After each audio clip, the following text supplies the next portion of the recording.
Bien, maintenant, j'appelle donc Carole Matelin, qui est professeure de gynécologie à Strasbourg, qui est spécialiste du cancer du sein. Et je rappelle qu'au dernier colloque que nous avions organisé à Lyon, elle nous avait fait un exposé extrêmement didactique, donc elle a de grandes qualités dans ce domaine et que vous allez encore démontrer, probablement. Merci. Merci, Monsieur le Président de l'Académie. Merci, mes chers académiciens. Merci, Richard Villet, de m'avoir proposé de venir ici. Et je suis très impressionnée par les locaux et par la présence de tous ces messieurs. Donc, on va aborder un sujet qui ne va pas être extrêmement chirurgical, mais qui est un sujet qui concerne les chirurgiens, à savoir quelle est l'évolution de la santé à l'heure du digital, avec l'introduction dans nos services du big data, de l'intelligence artificielle et des objets connectés, et je l'illustrerai au niveau de notre service de scénologie. Alors, je me présente peut-être juste en quelques mots. Je travaille maintenant à l'ICANS, qui est l'Institut de cancérologie Strasbourg-Europe, qui est une fusion entre le CHU et le Centre anticancéreux. C'est une institution qui vient d'ouvrir. Et j'ai été surtout formée par M. Renaud, je pense que vous l'avez connu, M. Maresco et M. Jacques. Et j'ai eu la chance de diriger la Société internationale de scénologie. Alors, quelques mots sur notre sujet. Je rappellerai un petit peu d'histoire concernant le digital. Ensuite, je vous donnerai quelques exemples concrets de l'utilisation de ces nouvelles technologies donc dans le domaine du cancer du sein. Et puis, on finira par les problématiques qui vont peut-être soulever des questions de votre part. Alors, un peu d'histoire pour commencer. Le terme Big Data, vous savez, c'est un terme qui a commencé à être utilisé en 1997. Et pourquoi on en a parlé? C'est qu'à ce moment-là, on a commencé à avoir énormément de données concernant nos patientes et ces données ne tenaient plus dans un fichier Excel.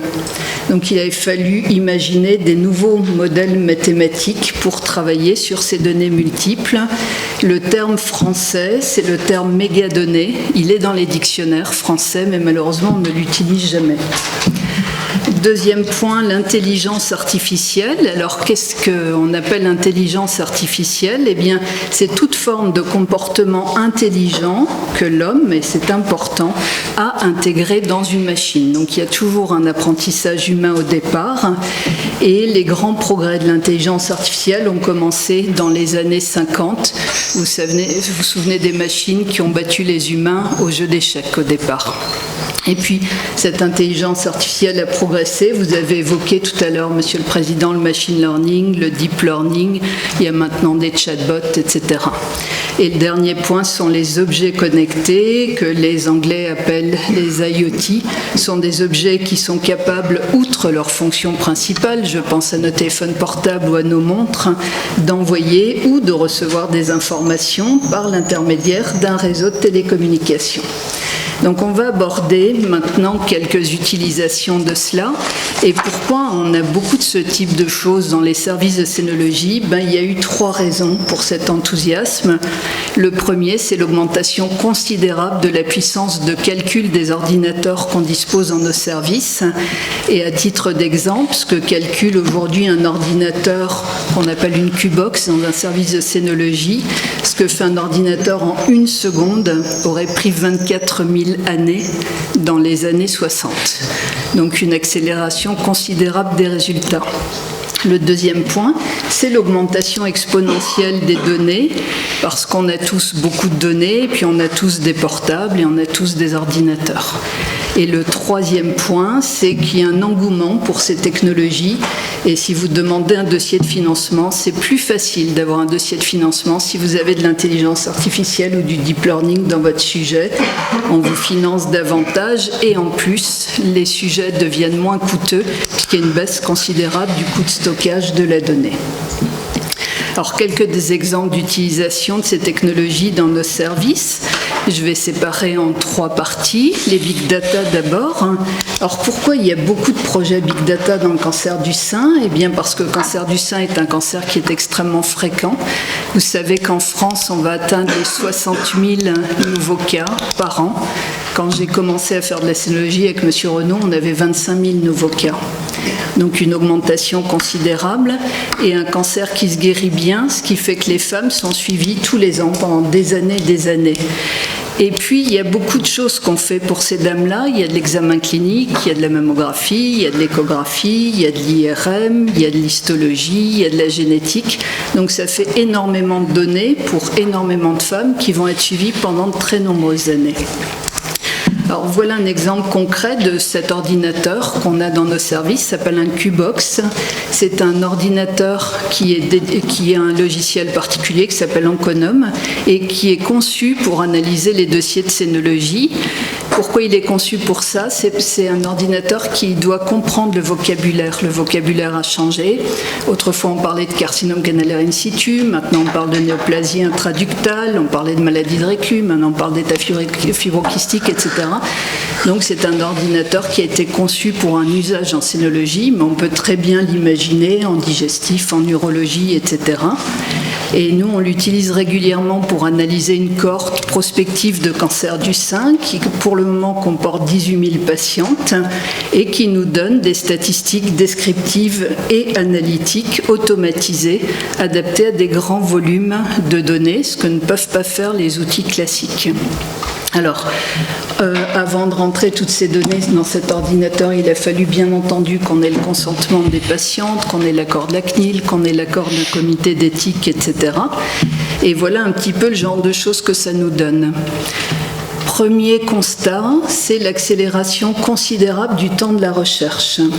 Je donne un exemple. Quand j'ai commencé à faire de la scénologie, dans les années 80, on essayait de savoir si le cancer du sein était plus fréquent chez nos infirmières de nuit.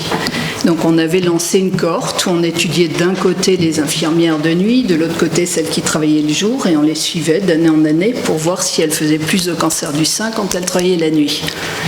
Comme la moyenne d'âge du cancer du sein en France est 61 ans, il fallait suivre les patientes très très très longtemps pour avoir une réponse, des cohortes qu'on suivait en moyenne 30 ou 40 ans. Maintenant, lorsqu'on croise nos données de scénométrie avec les données de la médecine du travail, vous obtenez les mêmes résultats en une semaine. Donc une accélération très importante de ce temps de la recherche. Autre chose, si on vous pose une question de santé publique, et ça a été le cas chez nous, notre ARS voulait savoir quel était le taux de tumeurs négligées, bien je dirais en un clic, vous pouvez avoir votre évolution de tumeurs négligées en fonction des années dans votre service ou dans votre région.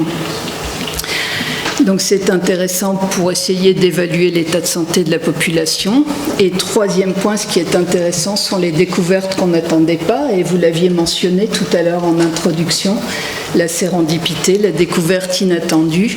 Avec ces machines, on a remarqué que les non-voyants faisaient beaucoup moins de cancer du sein que les autres. Ce qui nous a paru être une erreur au départ. Et finalement, en cherchant dans d'autres pays, les choses ont été constatées de la même manière. Et on est allé un peu plus loin avec nos biologistes, etc., pour essayer de comprendre ce lien très paradoxal. Et on a trouvé que les taux de mélatonine étaient très différents. Les aveugles, les non-voyants, des taux de mélatonine élevés. Et c'est une hormone protectrice vis-à-vis du cancer du sein. Donc ce sont des choses inattendues sur lesquelles on travaille maintenant, et on se pose la question de l'intérêt de la mélatonine, peut-être en prévention, pourquoi pas. C'est pas fait, il faudrait savoir à quel âge le donner, à quelle dose le donner, est-ce qu'il y a un effet rebond ou pas, mais ce sont des choses intéressantes fournies par ces études de grandes données.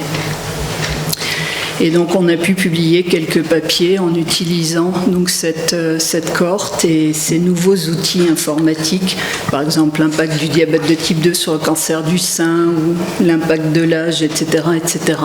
L'impact des stérilés hormonaux sur les risques de cancer du sein et leur agressivité. Donc on arrive à répondre assez facilement à ce type de questions. Alors, quel est notre projet avec les big data? On a pu être lauréat d'un projet qui s'appelle Territoire d'innovation, où on nous permet de doser 450 pesticides sur des tumeurs, puisqu'en plus des dossiers cliniques, on a une biotech, et 38 métaux lourds pour essayer de connaître l'impact de l'environnement sur les cancers du sein. C'est quelque chose qui nous intéresse, et je pense que ça intéressera aussi les urologues qui ont aussi affaire à des cancers hormonodépendants. Alors ça, c'était le premier point sur les big data. Deuxième point, l'intelligence artificielle. Donc on l'a dit tout à l'heure, l'intelligence artificielle, c'est l'ensemble des théories et des techniques mises en œuvre pour réaliser des machines qui sont capables de simuler l'intelligence humaine.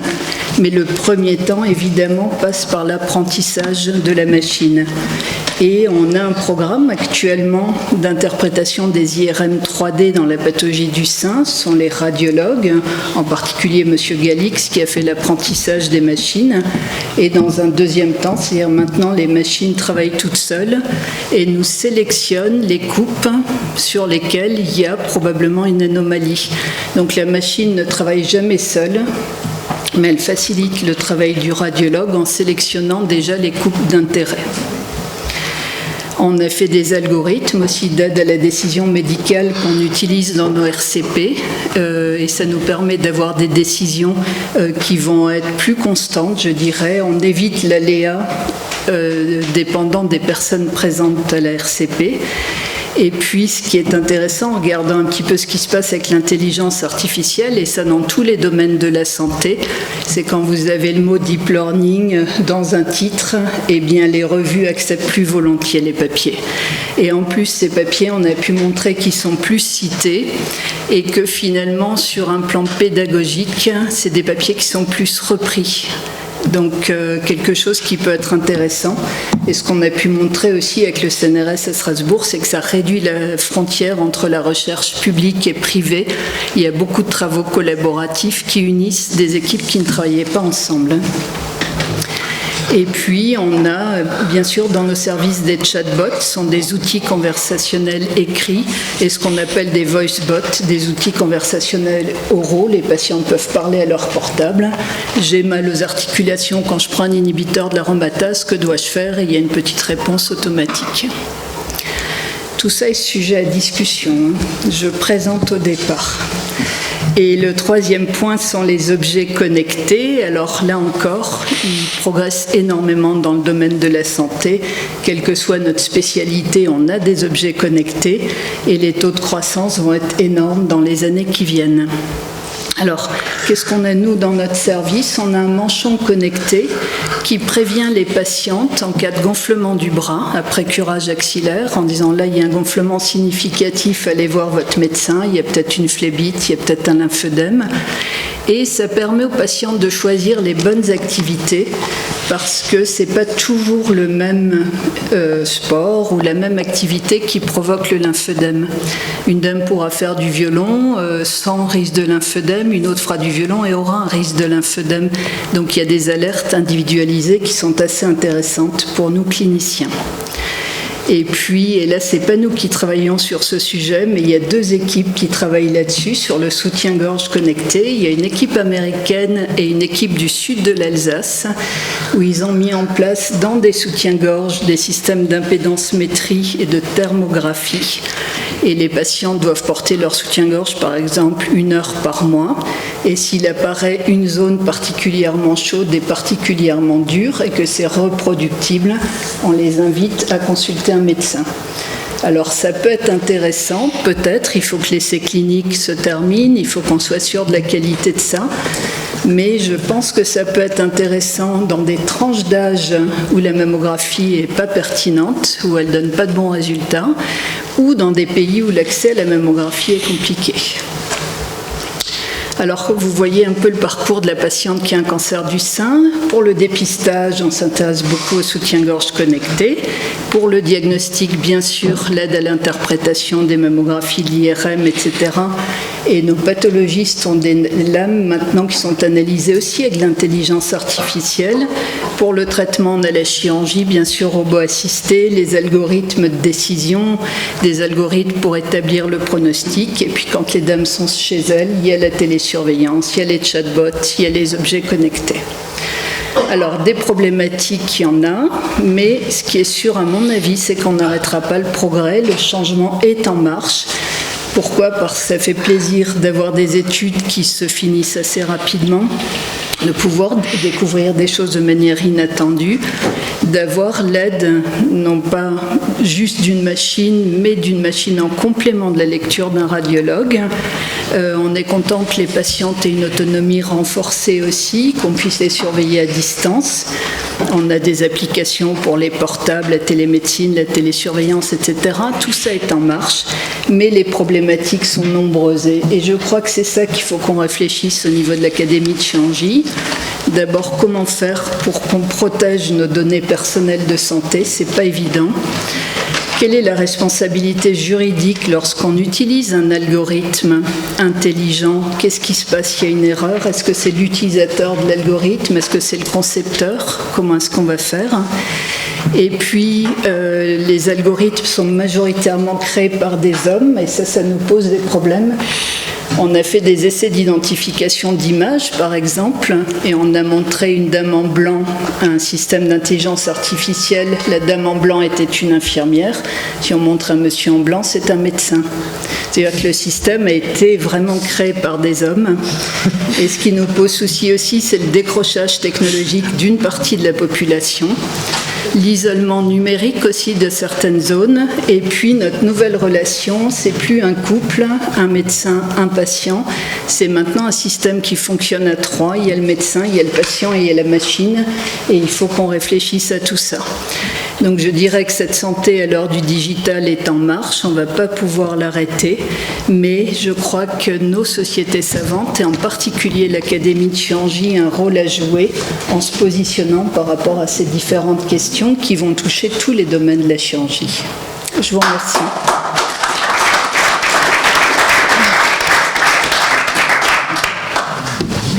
Merci beaucoup. Effectivement, ça pose... D'abord, c'est enthousiasmant, et puis après, ça pose un certain nombre de questions. Est-ce que vous avez des questions? Alors, le temps que... Oui. Donc, d'abord, Jean-Luc Bouillot, et ensuite Albert-Claude Bellamou. À vous écouter, on sent bien que la pathologie mammaire se prête bien à ce genre d'application de développement. Est-ce qu'il y a d'autres domaines, dans le domaine de la pathologie tumorale par exemple, pour lesquels vous imaginez des utilisations similaires ou des développements similaires? Moi, je crois que ce qu'on fait dans le domaine du cancer du sein, on pourra le faire pour l'homme, dans le domaine des cancers masculins. Et ce qui est beaucoup utilisé en ce moment, c'est tout ce qui est surveillance aussi cardiologique. Je vois dans l'hôpital passer les patients qui sortent de cardiologie avec des t-shirts connectés, par exemple, où on enregistre leurs troubles du rythme, etc. Donc je crois que c'est un secteur qui va gagner un petit peu tout le monde, et les patientes en veulent, les patients veulent. Oui, Albert-Claude Bellamou, juste une remarque concernant le cas célèbre de Angelina Jolie qui s'est fait faire une double mastectomie à la suite d'une détection, semble-t-il, à travers un processus d'intelligence artificielle. Des marqueurs XY ont été prédictifs. Donc est-ce que vous allez aller dans ce sens de cette médecine prédictive basée sur une utilisation orientée des algorithmes de décision? Alors, je crois qu'on ferait l'inverse actuellement, parce que c'est vrai qu'elle a choisi de faire une mammectomie parce que son risque de cancer était à peu près de 80%. Et elle avait 20% de chance de jamais en faire. D'ailleurs, on ne sait même pas pourquoi certains font des cancers quand ils sont mutés, d'autres pas. Et l'idée, par exemple, des soutiens-gorge connectés serait justement de pouvoir suivre ces patientes régulièrement, puisqu'on n'aurait pas pu lui demander de venir faire une mammographie tous les mois. Et ça permet de l'autosurveillance et peut-être d'arriver à discerner ces 20%, 30% de femmes qui, bien qu'elles aient une mutation, ne feront jamais de cancer. Donc l'idée est d'être plus conservateur. Parfait. Philippe Bonichon. J'étais impressionné par cette chirurgie du futur. Mais qu'est-ce que vous pensez de l'impact financier de tout ça? Parce que les t-shirts connectés, des soutiens-gorge connectés, toute cette médecine qui évolue et qui est sûrement une des causes indiscutables pour lesquelles il y a des problèmes de financement. Jusqu'où vous pensez qu'on peut aller dans ce genre de système? Alors, il y a des situations, je crois, où on fait des économies. puisqu'on a créé ce qu'on appelle un hospital. Donc c'est un petit hôpital à Strasbourg ou un petit hôtel, on dit comme on veut, avec des chambres connectées. Donc les patients peuvent quitter le CHU et aller dormir là-bas et on les surveille à distance. Donc ça épargne les 1 500 € du coût d'une hospitalisation classique. Mais d'un autre côté, effectivement, il y aura des dérives dans l'autre sens où on utilisera à tort et à travers, à mon avis, des objets connectés. Mais je crois qu'il ne faut peut-être pas les laisser en libre service, ces objets. Peut-être que vous êtes là aussi pour cadrer les indications et les bons usages. Vous insistez sur le rôle de l'académie pour maintenir la relation clinique très concrète entre le patient et son médecin. Jérôme Villeminot, qui est orthopédiste à Haguenau, qui est un de vos voisins, la semaine dernière nous a parlé des objets connectés en orthopédie dans le suivi de ces malades qui sortent en ambulatoire après prothèse de genou. Comment est-ce que vous organisez, indépendamment de toutes ces machines, le suivi de personne à personne entre le médecin et la patiente ? Comment vous arrivez à articuler tout ça de façon à ce que la patiente se sente en confiance, malgré toutes ces machines qui sont toujours un petit peu inquiétantes, dans sa relation avec son médecin, avec vous? Je crois qu'il faut tenir compte vraiment de la variation individuelle des patientes. Certaines d'entre elles ne voudront jamais d'objets connectés et on les gardera en suivi conventionnel. Par contre, on a des patientes qui souhaitent ça, qui se sentent plus à l'aise en étant suivies et on accepte de le faire. Maintenant, on regarde tout ça avec beaucoup d'intérêt parce que notre position dans 10 ans va peut-être varier. Je crois qu'il faudra recadrer les choses. Vous avez parlé des big data. Qui est-ce qui rentre les données et comment ça se passe? Parce que là, il y a du travail. Là. Alors, comment on rentre des données? On peut mettre sur une clé USB des lettres de patientes, même la lettre d'un médecin, si on veut, une lettre Word ou une lettre écrite à la main, et ce sont des systèmes qui lisent les lettres et qui vont extraire les informations d'intérêt. Ils sortent les mots-clés, les âges. Ils sortent les mots-clés, les professions, les médicaments, les périodes où on les a opérés. La CNIL nous interdit de faire une chose, c'est d'analyser l'effet chirurgien. C'est-à-dire qu'on ne peut pas aller regarder si la survie est meilleure, si c'est tel ou tel chirurgien. Et donc, par exemple, il y a des lectures automatiques de compte rendu d'hospitalisation qui permettent d'avoir l'ensemble des données dont on a besoin pour remplir toutes les cases. Nous, on a réutilisé des anciens dossiers de M. Maresco à l'époque, de M. Renaud, qui étaient écrits à la main. Ce sont des systèmes qui lisent l'écriture et qui sont des systèmes intelligents parce qu'ils tiennent compte des fautes d'orthographe qu'on peut avoir ou des abréviations qui ont évolué dans le temps. Et lorsqu'on fait des comparatifs, je fais une extraction manuelle ou je fais une extraction par intelligence artificielle, ils sont toujours meilleurs. Bien. Pas de questions. En tout cas, merci beaucoup. Merci.